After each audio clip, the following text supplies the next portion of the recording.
2000년 전 독생자 예수님을 보내신 하나님의 뜻은 무엇인가?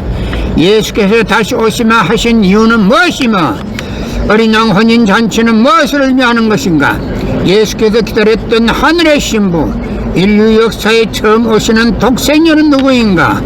예수님은 33년 생애 동안 인류를 구원하려 하셨으나 그가 누구인지 알지 못하는 문명인 이스라엘 민족에 의하여 결국은 십자가에 못 박혔습니다. 그러나 예수는 다시 오시마 재림을 약속하셨습니다. 요한계시록의 마지막 날에 주님이 다시 오시면 어린 양 혼인잔치를 한다는 구절이 있습니다. 그 잔치가 바로 일찍이 잃어버린 독생자 독생녀를 신부 신랑으로 맺어주어 참 부모로 세우시는 성스러운 축복의 시기입니다. 하나님이 예배하신 독생녀만이 우주의 어머니, 평화의 어머니와 되기 위한 어린 양 혼인잔치에 나아갈 수 있습니다. 예수님이 재림하실 때 가장 먼저 하시려는 신부를 찾는 것입니다. 인류 구원을 위한 하나님의 섭리가 지속되는 가운데 나는 6개월 만에 이 땅에 처음 왔습니다. 인류의 눈물을 닦아내는 평화의 어머니, 우주의 어머니가 하나 되면 이루지 못할 것이 없습니다. 2000년 전 독생자 예수님을 보내신 하나님의 뜻은 무엇인가? 예수께서 다시 오시마 하신 이유는 무엇이며 어린 양 혼인잔치는 무엇을 의미하는 것인가? 예수께서 기다렸던 하늘의 신부, 인류 역사에 처음 오시는 독생녀는 누구인가?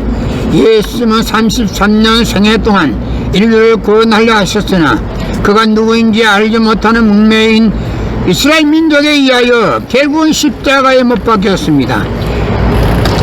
그러나 예수는 다시 오시마 재림을 약속하셨습니다. 요한계시록의 마지막 날에 주님이 다시 오시면 어린 양 혼인잔치를 한다는 구절이 있습니다.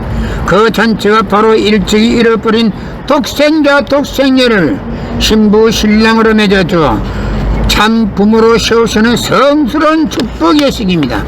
하나님이 예배하신 독생녀만이 우주의 어머니, 평화의 어머니와 되기 위한 어린 양 혼인잔치에 나아갈 수 있습니다. 예수님이 재림하실 때 가장 먼저 하시려는 신부를 찾는 것입니다. 인류 구원을 위한 하나님의 섭리가 지속되는 가운데 나는 6개월 만에 이 땅에 처음 왔습니다. 인류의 눈물을 닦아내는 평화의 어머니, 우주의 어머니가 하나 되면 이루지 못할 것이 없습니다.